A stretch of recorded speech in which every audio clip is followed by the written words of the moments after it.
On this episode of the Dudes and Dads podcast, we talk with our friend Jack Davidson from Parent ProTech. You're listening to the Dudes and Dads podcast, a show dedicated to helping men be better dudes and dads by building community through meaningful conversation and storytelling. And now, here are your hosts, Joel DeMott and Andy Lehman. Andrew. Joella. Nice. You like that one, don't you? Took me for a loop. How are you? I'm good. You know, it's been beautiful here today. I got outside and mowed the yard, tilled the garden. From all signs, Andy, I can tell that the sun, you've been in the sun. I have. You got the nice watch. I know. Tan line. Nice. That's how I know you've been up to something. Something no good. Right? Yeah. But no, it's been lovely out. It's been good. We've been, we're in deep in now. We're getting into baseball season. Yeah, you said you had a tournament this week. We had a tournament this week. I didn't get to see all of it because not only are we in baseball season, Andy, I attended, please hold the applause. I attended my first ever cheerleader competition. You were the cheerleader, or? Thank you for asking. I'm so glad you did. No, Molly. Oh. Our shining star little girl. Your youngest. Our youngest child is into cheerleading now. Fun. Friends, if you're listening and you're like, I'm not sure how Joel feels about Molly being in cheerleading, that's because I don't know how I feel about Molly being in cheerleading. Well, hey, there's because it was at the Fort Wayne Coliseum. Mm-hmm. If you've ever been, I think you've done hockey. We've done hockey games there before. Big old place, lots and lots of little girls in their cheerleader outfits with a lot of very strong emotions and a lot of parents yelling at those little girls. Oh man, to get here, go there. It was a whole thing. But we managed. Molly did great. And so here we are. Because nothing helps me unwind after all of that, like sitting down at this table with you, Andy. So thank you. Glad I can help. So thank you. Thank you so much. Yes. Well, hey, what a lovely evening for a podcast. We're so glad we've got our friend Jack Davidson, who's actually, I won't say he's a stand-in because no, that's not. Because he's not a stand-in. He's an I'm upstanding. I'm bringing him in. Sure. He's in. Sure. Hi, Jack. Hello. Hey guys, how are you doing today? We're so happy great. to be the stand-in. We're so You're not a stand-in. So just to kind of clarify for everybody, we were contacted by Parent ProTech and wanted to know if we wanted to do an episode, and we're like, yeah, absolutely, this fits us. And Brock was like, let's go, and then we had to cancel on Brock because of we did Brock dirty. We did him dirty a few times. One or two things. And mostly, Andy and I had some emotional breakdowns, and we had to say, Brock, we're not able to do this right now. And so I emailed Brock. We had agreed on this date. We're like, hey, we can do this. It's not Mother's Day. Yeah, it's perfect. Yeah. And I emailed him and said, hey, are you still good to go? And he said, oh shoot, no, I have a work trip that I'm on. But Jack would love to do it. Here's the thing. We feel like Jack is actually the person that should have done this interview to begin with. We really should have just started with Jack. Little did we know. So, but Brock, if you want to come on later, and Brock, by the way, when and if Jack outshines you on this episode, I think we'll have to have him back. Here's the deal. We'll have Brock back, and then we'll do a side-by-side comparison. We'll figure out who did it better. Who did the show better? We'll ask the audience. We'll have to ask the audience afterwards. We'll put it out to the internet, and we'll see what people think. But seriously, Jack, thanks so much for joining us. We're so grateful to have you here. Really looking forward to the conversation. We periodically have discussions around here about technology use, smart technology use, particularly as we're raising kids of all different ages and different maturity levels and different life stages and all of that. And it seems to us that the good people over at Parent ProTech are right in that conversation with us, at the forefront of some of the best work out there. Joel, you did not do the dude or dad stats though. We should ask this dude what he's all about and what he's up to. So we normally ask our guests, and I can't believe Joel forgot. I didn't. I was getting to it. Oh, sorry. It was a super long. I was really waxing eloquent on the introduction, though. So I'm sorry. Thank you, Andy, for keeping the show on track. So that's after essentially, who are you? You married? You got kids?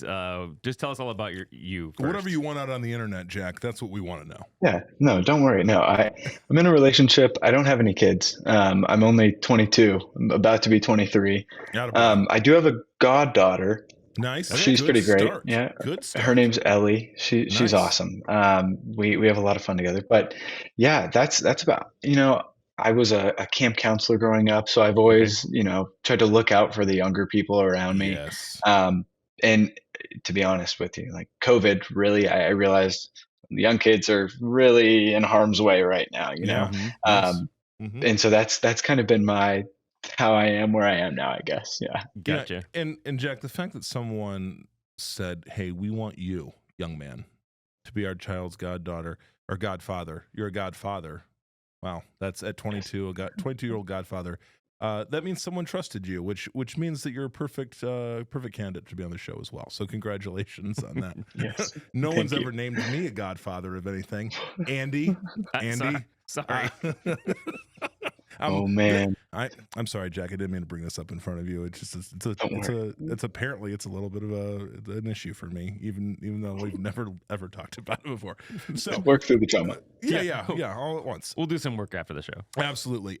So Jack, tell us about your background, what it is that you do over there at Parent ProTech, and on top of what you do, where Parent ProTech came from, what birthed this company, and really the passion that you guys have for what you do.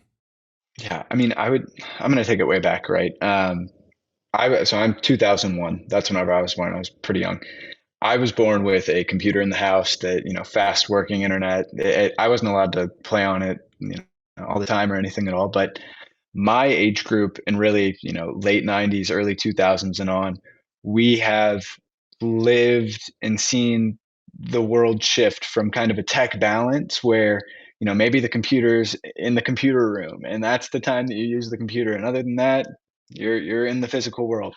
Point is though, I grew up with a pretty healthy relationship with tech, I would say. But I was able to see, the iPads come into play and the young little kids get addicted really early on. I was in DECA at school, which is like a business competition thing.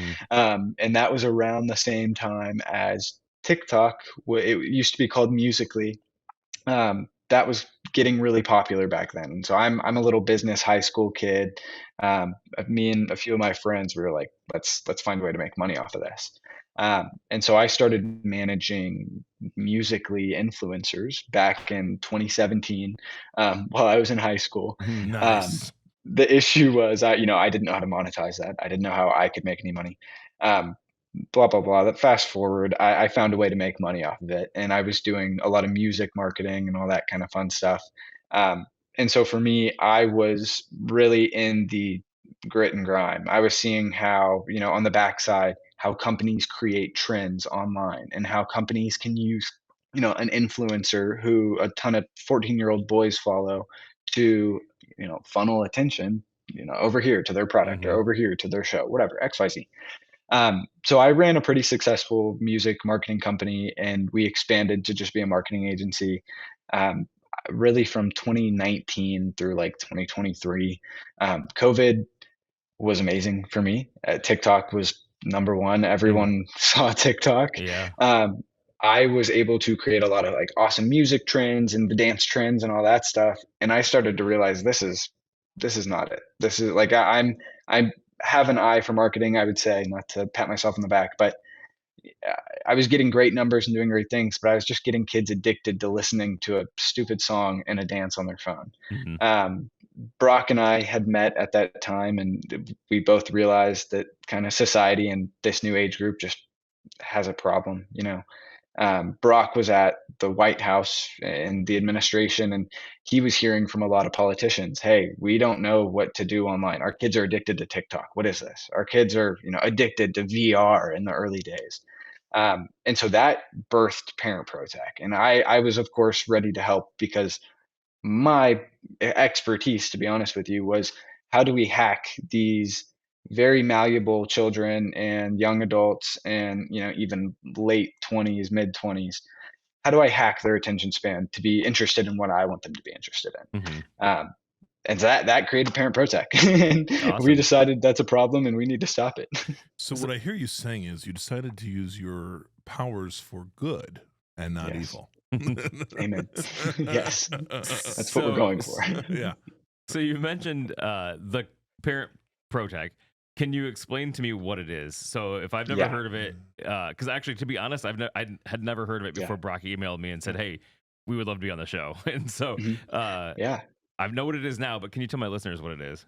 Yeah, so I would say we're an up and coming company. And so if you haven't heard of us, it's no big deal. A lot of schools, educators, like politicians are from all over, administrations, school departments, they've heard of us. We are trying to really inform and equip every single parent, every single adult, every single teacher, and honestly, even the students and kids with the right information about how they should be acting online.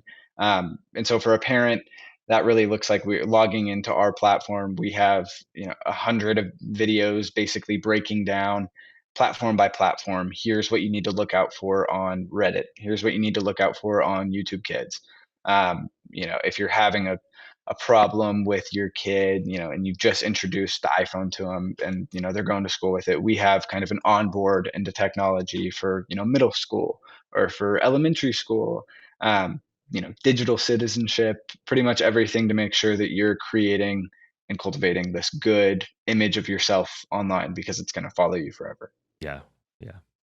So your main audience, if you will, is you said you mentioned teachers, parents, like so a little bit of everybody. Is that To what I'm be hearing? honest, yeah. Yeah, we're trying to kind of hit as big of an audience as we can.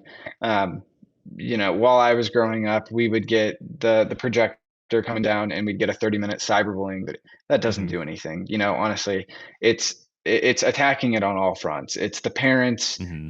are learning about cyberbullying. At the same time, the kids are learning about it. And, in that 1 week span where both parties, there's a better chance of conversation happening.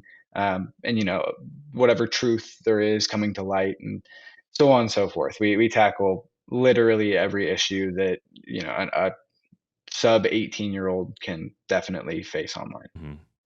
So as you, and for any of our friends who head over to parentprotech.com and check out your guys' site, which is we'll make sure that we make obscenely available on our show notes and over on our site as well. They'll see right away that you have a lot of existing relationships with, as you've mentioned, educational institutions.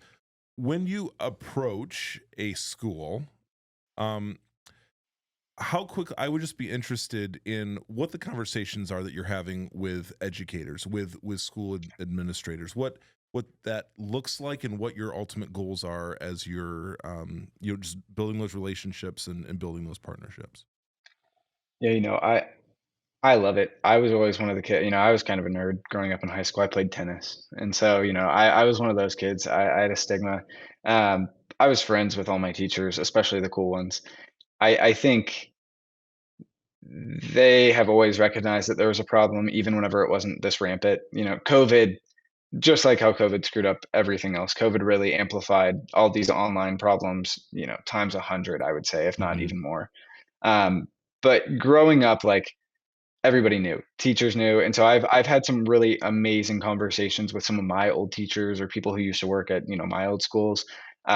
You can, as you venture out and kind of talk to different schools and different people, you hear crazy stories. In Chicago, there's always just crazy, insane stuff. I've talked to a lot of people in Arizona, and even that, you get into drug issues, you get into all that. Everyone is very open to hearing a solution. Hmm. The biggest issue at the end of the day is funding. Funding is tight. Funding Yeah. is, Sure. you Yeah. hear all these, the bureaucracy is always the issue, but it doesn't really stop us. Like we're offering as many free kind of solutions as we can. At the end of the day, we do have to survive. We do have to make money ourselves, Right. but Yeah. Right. Yep. it's a balance. But yeah, I would say pretty much everyone is very aware that it's a problem. Of course, you run into some admin or principals that are, get out of here. We don't care. There's nothing we can do. And that's definitely a gut punch, but yeah, what can you do? Yeah. And I wonder so much now, in terms of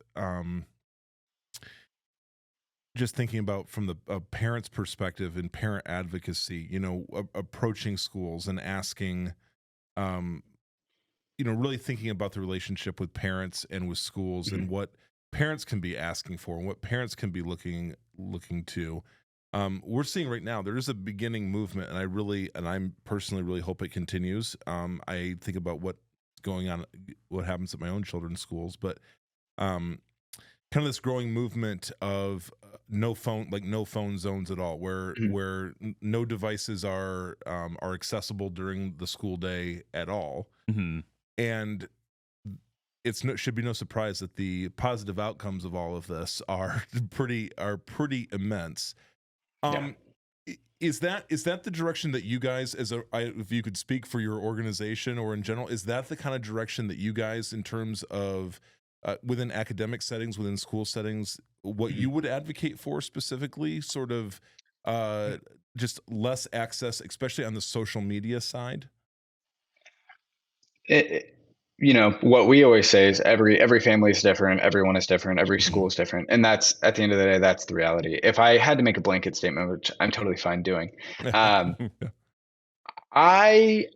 I fall somewhere in the middle personally, but I think Parent ProTech as a whole, we are encouraging a healthy relationship with tech. Sure. It's not necessarily in the classroom or outside of the classroom, it's both.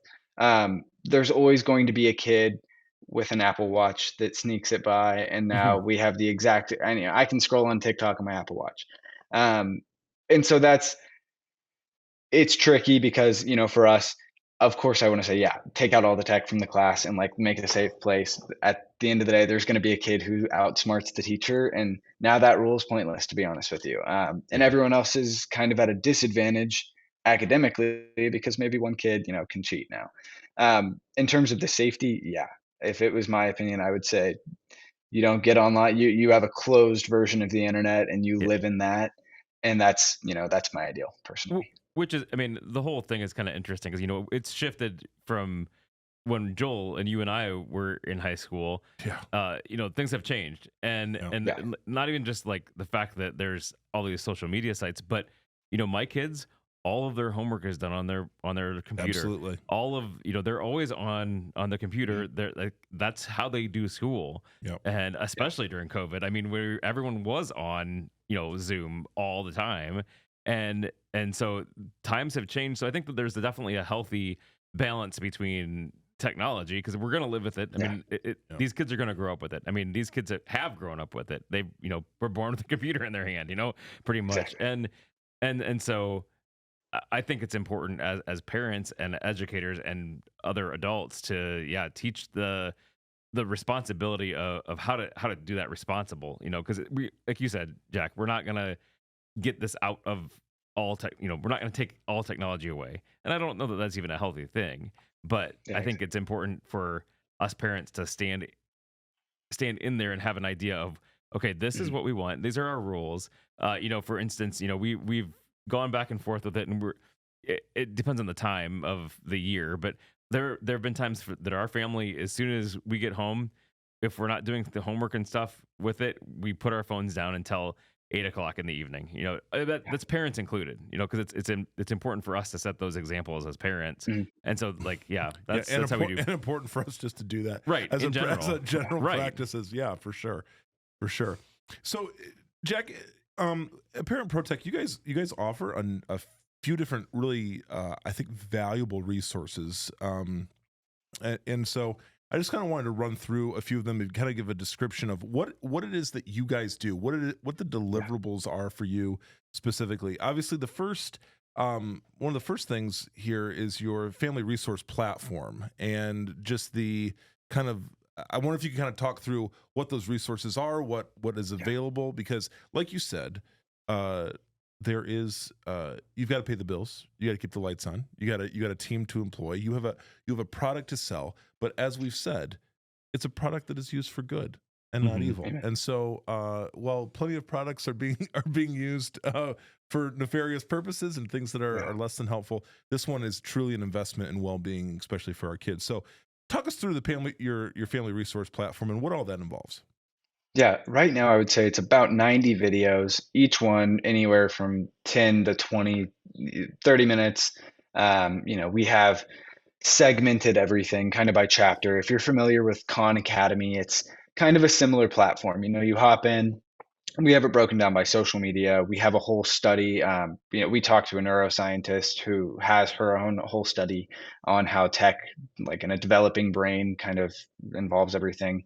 The family platform is definitely our video catalog, is what I would say. We have a Mm-hmm. few hundred other videos that are getting edited over the summer.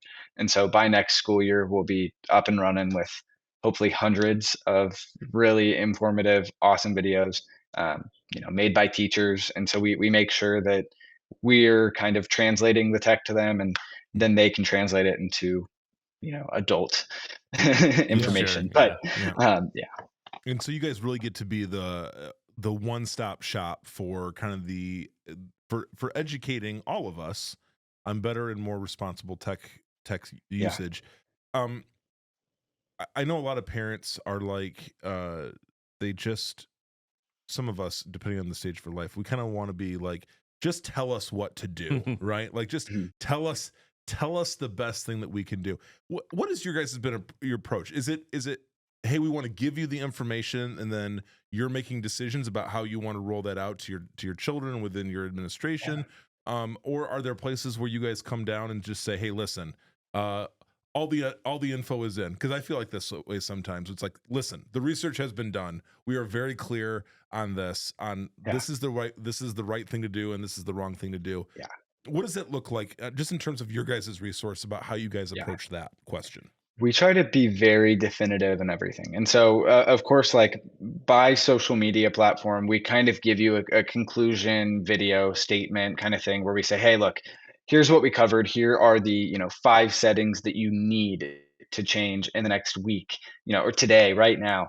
Of course, there is stuff that is very urgent. And we have in there urgently, turn location settings off of Roblox, turn voice chat functionality off. And hey, also while you're doing that, here's how you set up your parent account and make sure it's connected to everything.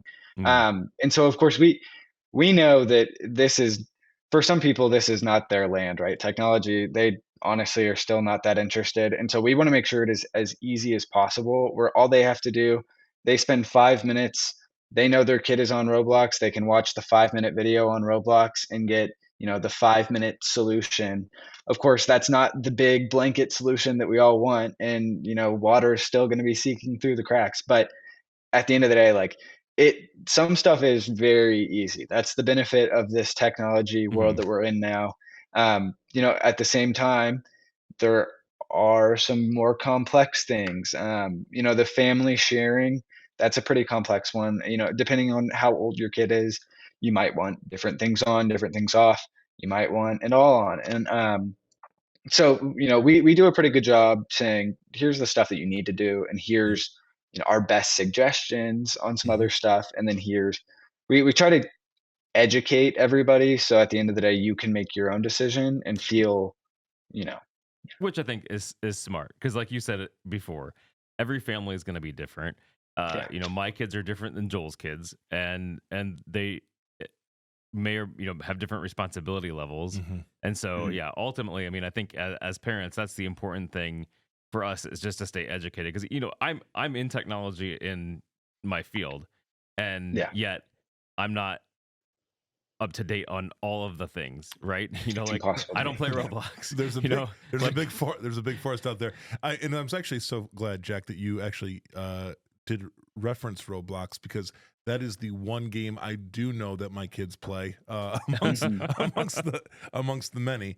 So that's really, really helpful. And I so I would also imagine, as technology is evolving constantly, and there are new things out in the marketplace constantly, how do you guys feel about your reaction time to all of that? And because that would be, I think, a great resource to have if I knew, hey, this is a place that I can go where there are people literally watching the market as we speak and are trying to help us stay ahead of the curve. How have you guys approached that as a company? That's us. We are the radar. We are the radar turned all the way up. And if there's any, we caught a Yik Yak update the other day. You've probably never heard of Yik Yak. Nope. It was Yeah, it was really popular probably about 10 years ago. It's a location-based thing. High schoolers like it a lot because they feel like they're anonymous and talking to people. Mm. Of course, it's not safe. If your kids use Yik Yak, don't. But for example, we've caught one line of an update in there, and in our email blast, which is completely free, it's called the ProTech Playbook. It's weekly or bi-weekly, depending on if there's anything super duper pressing. But if there's a Snapchat update that comes out where an urgent setting needs to be changed again, we'll send out a Wednesday random urgent, hey, do this right now, with red stickers up top so that everyone sees it.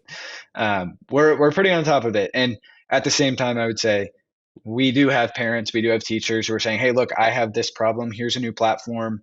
One of them the other day was Minecraft. If you guys know Minecraft, there was a Minecraft server and some kids were being bullied and basically banned another kid from their Minecraft server. And so we kind of helped them through that. And I wrote a nice little response, but once you're banned, you're banned. So I can't do anything. I'm sorry. But, and so it's stuff like that. But we're really responsive. If there's ever a question or something that a parent catches first, feel free to contact us about it, even if you're not a subscriber yet or anything at all. Yeah. We'll help anybody. That's awesome. So you guys also do what you refer to as you have a digital citizenship curriculum and digital citizenry. Now that just rolls right off the tongue. Oh yeah. Jack, what is it and why is it important? I would say being a good citizen in real life used to be a really big focus even before my time. Early 2000s, people still cared about being a good person, but nowadays you're literally living your life online. And so, and everyone's in their own bubble. You walk around with your AirPods in all day. Being a good citizen in real life is a lot harder in many ways, but a lot easier in a lot of ways as well, because you don't have to talk to people. Being a good citizen online has many different layers to it, right? That you have to pull back where, of course, like if you're in a fantasy football league, you might say some choice words to your friends if they beat you that week. Like, okay, whatever, that probably doesn't matter. But targeted harassment and, you can't let go of 2015 and that one guy beat you and he got you in that trade too. Like, there's a level. And so we're trying to teach kids, cyberbullying is real. You can sit there and watch a 30-minute video on it, or we can give you guys, hey, here's the fact. Cyberbullying has been around for 25 years now, pretty hardcore. Here's the history to it. Here's why it's not good. And really going through how to be a good person online and then why. And the why is a big part that we don't think schools are really addressing these days. Those are the hard conversations that parents have with their kids at home, is normally the why, because something tragic happened or, some story in the news, and you have to sit your kid down and say, hey, look, here's a reality check, but let's make sure we're on the same page. We try to, I would say it's a ramp up, right? So we're trying to get everyone kind of on the right path to where you as a parent, you don't have to worry as much. And those conversations are a lot simpler.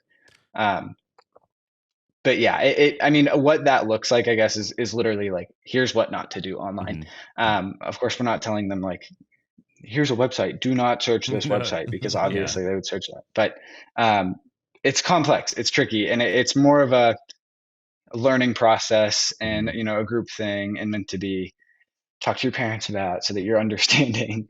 It's not hard to be a good person online. Just when you're little, it's easy to overreact. It's easy to be curious and stupid. So one of the things that I see on the site, and I think this is top, and it's trending on the site, and there's a reason for it, is it's summer screen time. Summer's here, and so is increased screen time. How can I help my child? Because I think that's important. We as parents, a lot of us, there's two parents working in at the house, so there's may or may not be parents home all day, and so just quickly, like, what are some tips that you can give us for that? Yeah, because Jack, I plan on technology babysitting my children for the next 2.5 months, and if you're here to tell me that that's a less than great idea, I've got some new arrangements to make. So here it comes. Let's find out what he has to say. No, I would encourage healthy usage, right? And so, I mean, obviously, we're adults. We know what that means. They can play all day. Like it doesn't really matter. What you don't want is the kind of negative things to start creeping in that normally do with playing a lot and playing consistently.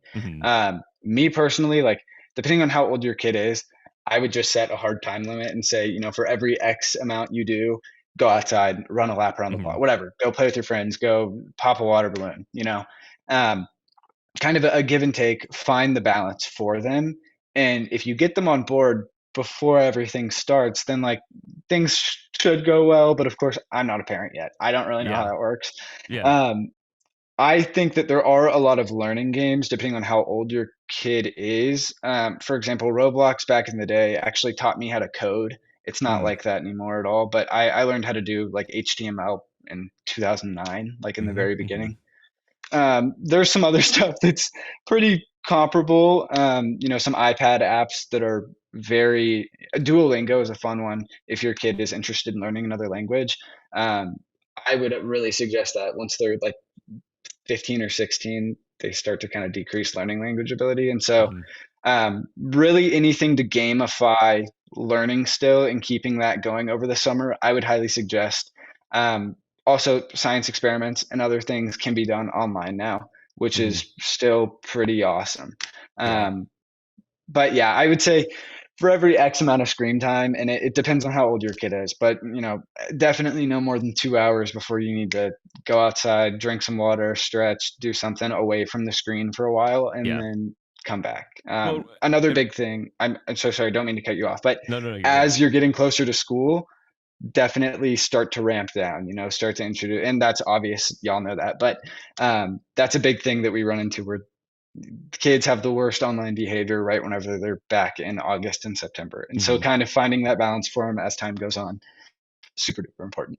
Yeah, I think for us, for me and my wife as parents, we found that yes, there's obviously summer is summer, and you know, we all like relaxing and you know, hanging out and doing whatever, but still, like for us, we found that some structure has helped too. So you know, there may be every day we have a list of things that they have to do, and then we put it pretty prominently in our kitchen on a whiteboard, so that way they can see, they can mark it off, they can know what they need to do, and then they have free time. And you know, that free time is, you know, usually we say, you know, you have an hour of screen time or whatever that is, you know, maybe whatever, you know, maybe not an hour, but whatever. We have a limited amount. We say you can do this, but the rest of the time, go find something else to do.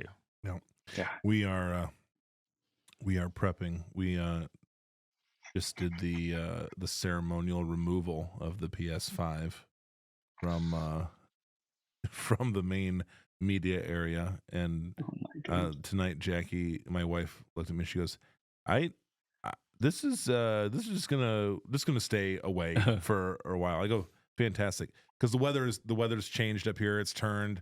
They're really pretty much the kids can be outside every single day now for the most part, and we are at the place now. We feel pretty comfortable with them, like riding their bikes into town and to our area park and all of that. And so we just kind of had this moment where we're like, there's a million other things that they can legitimately do now. And I have 4 kids, so the older ones can be, you know, semi-responsible for the younger ones, and like when they go places and things like that, if they're gonna like be taking walks and going to the park and things like that. And so I just I had this moment where it's like, I don't feel bad at all about just taking the game system away for now and just saying, and again, it's not even a disciplinary thing. It is I'm going to help you make the most of your summer, make the most of this time, because I know, and I mean, I'm guilty of it too. If whatever the technology thing is, if it's there, it's going to be a distraction, and it's gonna rob me of an opportunity. I mean, we only have Jack. I know you being down there in Austin. I mean, apart from killer tornadoes. We only have 3 months of good weather here. That's it. And then it all just it just goes. I mean, I'd like to say the end of the fall is nice, and it can be, but then it turns hard. It's a 180. It's a 180. Oh my real quick. gosh. So yeah. See, you listen to the Southern person here. Do you see how amazed and terrified he is? It's exactly right. We've normalized it up here. He hears me explain this. He's like, I don't know how are you even alive? He doesn't even know. I don't get it. How in the world? But just to make the most, I think, to make the most use of the time of when we're in a season where it's like, oh man, you be outside, do the things that you can do to fight away the just I don't know, just that constant screen time. And my goodness. And Andy, as you mentioned already, and Jack, you see it too, like there's already enough mandated screen time in our lives, where it's, I have to be in front of my computer so much. Andy definitely has to be in front of a computer, pretty much for his entire job. I think, and that's with our kids too in the educational sphere. I mean, there's so much that's required. Summer break can be a summer break from a lot of things, and it can be an entrance and an invitation to some other good stuff too. So and I know for me, my kids. So I've got 4 kids also, and my oldest one is working a full-time job this year again. So that's going to be good. That'll keep him busy. Attaboy, Micah. Stay out of the house. Make yourself some money. Right. Go get it, son. Pay for your car. Pay for your car. Namely, pay for your car. Yes. And then my second one is actually going to be in Germany for a while this summer, and so like he's actually taking a trip, and he's going to with the school, and so like that it's going to be a different dynamic in our house because it'll be really mainly just the girls home, the youngins. Nice. Yeah, and so it's going to be just a different atmosphere this year. Yeah, that's interesting. You'll get to encourage them to. Of your kids, Andy, I'd be interested. Which who is there more interest on the technology side? Who are you having to pull away from tech more? Is it the old Hattie, the wee one? And she's sneaky about it too. Yeah, really. Because like I'll say no doing that. Well, I'm just listening to music, and the next thing I know, next thing I know, she's watching something. It's like no. That's right. Anyways, that's right. Joel, your wife did in our comments say that your kids rode their bikes 20 miles today. So yeah, in total, actually, that's right. Wow. I'm glad she did the math. It was like a 9 mile ride and a 11 mile ride. Yeah, so you guys are fine. Yeah, see, Jack's like, if I could the horror stories I could tell you, right? The things I hear. Jack, we look at, and again, we see there's plenty of warning signs. I mean, the things that you guys have listed, because we want to be really, really clear. And I think back to a couple of months ago, I had to go to my kid's junior high because he got his. They have a no phones policy. You have to like turn it off, put it in your locker during the day. He forgot that he had his phone, and so it was taken from him. And when his phone gets taken away, I have the strange amnesia that it's there at the school. I forget, and I let that phone set there at the school office for several days on end. Right? Nice. I have zero problem with that. So I come into the school, I come into the administrator's office, and she right away knows what I'm there for. She goes and gets it. She's like, "Hey, that's been here a while." And I said the same thing. I was like, "Yeah, it's funny when the phone gets taken away, I seem to forget that it's here for a while." And one of the other teachers who I know came over and just put his arm around me and goes, "You are one of my favorite parents of all time." And then, but it was interesting. There were a couple administrators and a couple of teachers that were all standing there, and we had this kind of impromptu conversation real quick. And I just said, "You guys see it on the front line. I know it because I've been in adolescent studies and research for a long time about what technology in kids, the development of the prefrontal cortex, judgment centers, all of that sort of thing, what it's doing, how it's rewiring." And I just told him, I said, "Listen, when you are giving your kid, especially if we're exposing our kids to technology, if we're giving them phones, particularly at an early age, it's like you're putting a loaded gun in their hand. The bullets are just slower." But that is the case, is that there is still an impact there. And and we know this, and you guys mentioned it. I mean, Jack, on your site, you talk about 60% of adolescent girls have been contacted by a stranger who made them feel uncomfortable. 60% of adolescent girls. 32% of teens think social media has a mostly negative effect on their life. 32% of them, they still do it. They still do it. I remember surveying when I was still in direct use service, talking to high school seniors. Every single one of them said that they wish they had never gotten their phone, but they felt it was like a necessary evil now. They're like, they didn't know how they would function in life without it, but they knew it was not good. It's like any other situation, we would be like, well, okay, that's a problem, right? Children who are 2 times of the risk of anxiety and depression, if they are spending 3+ hours a day on their in front of a screen on their device. Again, the research is all there. We have researched the crap out of this, Jack. Like you guys have all the info. It's not a question. Yeah. It really is a matter. Is it fair to say it really is just a matter of our follow through about how seriously we take this and the steps and the diligence that we want to put forward to address the issue? Yeah.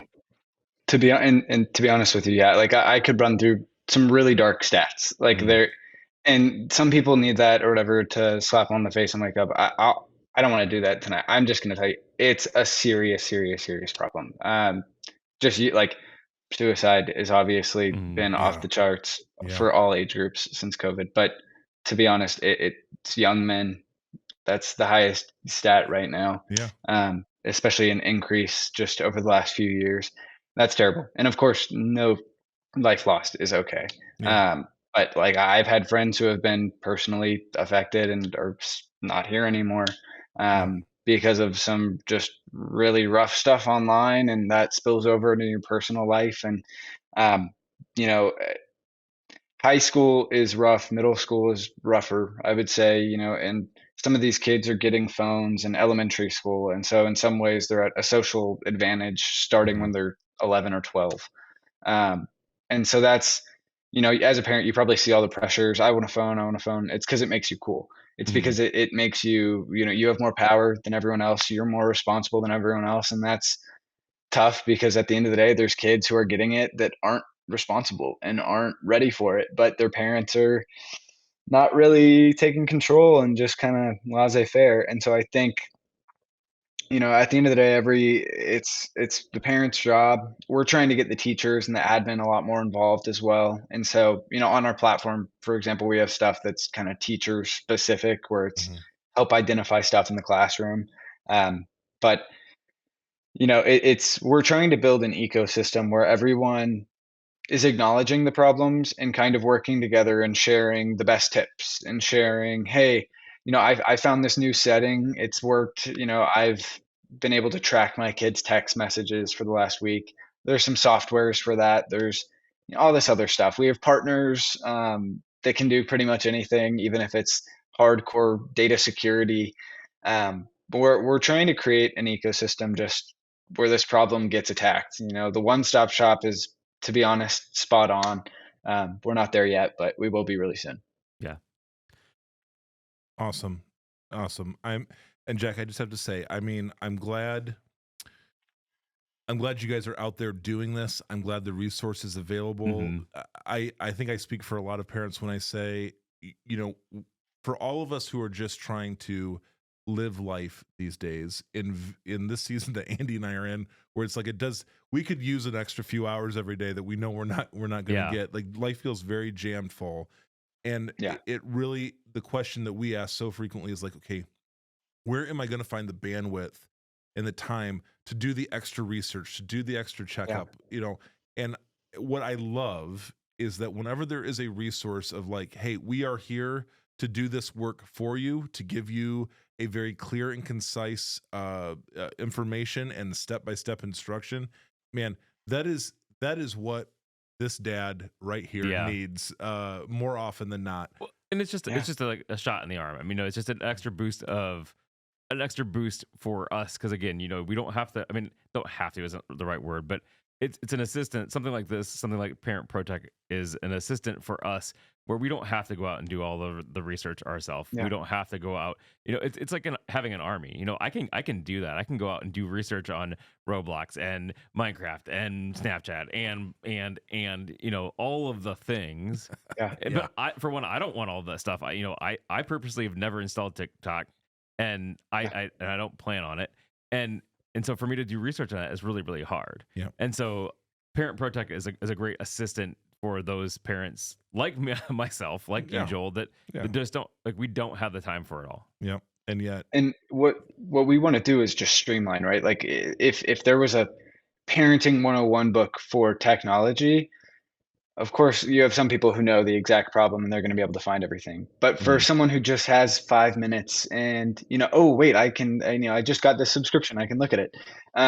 We break everything down, and it's kind of built to where you can just flip anywhere you want and it's useful, and it's actually you're gonna learn something, and you're gonna learn some really powerful stuff along the way as well. But I didn't mean to cut you off. I'm so sorry. No, and not even just that, but as me, I work in the IT security field, and so for me, like some of these things come natural. Some of them I look and go, yeah, there's no way I want my kid to have that. But if those parents who aren't in security and think security minded aren't going to think about, oh, this app has your kid's location, and they're sharing that with their friends, so and things like that, and people who they think are their friends. Yeah, exactly, exactly. Well, we really appreciate you coming on. We appreciate Brock for being super persistent with us and patient with us. Yeah, thanks, Brock. but we obviously can't let you go without doing the Dudes and Dads Pop Quiz. And now it's time for the Dudes and Dads Pop Quiz. Oh, thank you so much. All right, so the Pop Quiz, if you've never joined us, is just a random time where we pepper Jack with questions that he can't prepare for and probably don't have anything to do with parents or technology. Well, it may be technology. Maybe. But maybe. I've got one maybe on here. We'll see. Are you prepared? Are you ready? And say no. Yeah, Jack, you're not ready. Don't live a lie. I'm so well-rounded. Okay, here we go. Go ahead. You go first. Okay, Jack, we're gonna start off with a little bit of a softball toss here because I want to ease you into these waters. What, Jack, is your favorite either IRL or online game? To play, correct? Yes. Just to be clear. Yes. Yeah. I love me some tennis, to be honest with you. I grew up playing really hardcore. Okay. I'm also on a baseball team, and so they would get mad at me if they saw this and I didn't shout out the Dirty Sixers. Dirty Sixers. Oh. Okay. That sounds like a team that only could exist in Austin. It is. Yes. Wow. Okay. What would be your best day ever? And you can't say tennis because you just used that. So best so day whoever ever. your significant other that's listening, this is also we've set up a minefield for this poor guy. Okay, let's go. Best date ever. I don't know if you guys are familiar. There's this nice park in downtown Austin called Barton Springs. It's this awesome natural fed kind of lake thing. Water, I think, is like 63 degrees year round there, which for us Texans is freezing cold whenever it's 105 out. And so, believe it or not, yesterday I had my dream date, and we spent all day there, me and my girlfriend. Went around and just had a beautiful day. It was kind of picnic-esque, but we had to sneak some food in. So, attaboy, Jack, nicely done. Jack, if you had a time machine and you could travel on back to witness any historical event, where would you go?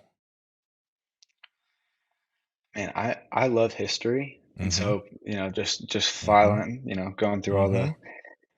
I would have to say. I mean, I could get biblical here and do that, but I would honestly have to say whenever just probably a big war way back in the day, one of the Crusades. I think it would be cool. But like obviously not in it, but I would love to be like you're watching it from above. Right. You got the view above. You get the popcorn and you're sitting alongside. Yeah. Exactly. There was just not too long ago here, and I want to say this is over in England. There was a site uncovered of a early, like it's like pre-medieval battle. Okay. Maybe pre-medieval or around the time. This is because I'm not a historian. Where they were able to date the battle because the individuals were wearing an early version of chainmail, Wow. But the battlefield injuries were so horrific. We're talking like spears through the head of thing. Man. And I just think to myself, what a time to be alive, right? Like what a different reality of how kidding. Just like intense and barbaric, that all was. So, okay. Gotcha. Good answer. Keep it going, Andy. Which talent would you most like to have? Ooh, that you don't currently have. I learned how to juggle. I would have said juggle. I learned how to juggle like 6 months ago, and I'm pretty decent at it now. I juggle. Andy's a juggler. Andy juggles chainsaws, though. It's no. Oh, no? Fire. Andy juggles fire. Excuse me. Wow. Yeah. I can get 3 tennis balls. If I do an apple, it always drops, and it just spoils the side of it. But tennis balls, I have down pat. Nice.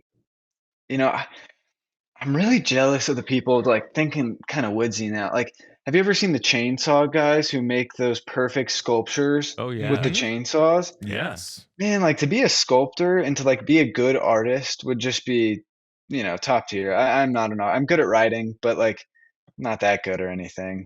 Being a good artist would just be mind blowing. Love it. All right, Jack, my final question for you. Next time I'm in Austin, Texas, where am I going out to eat?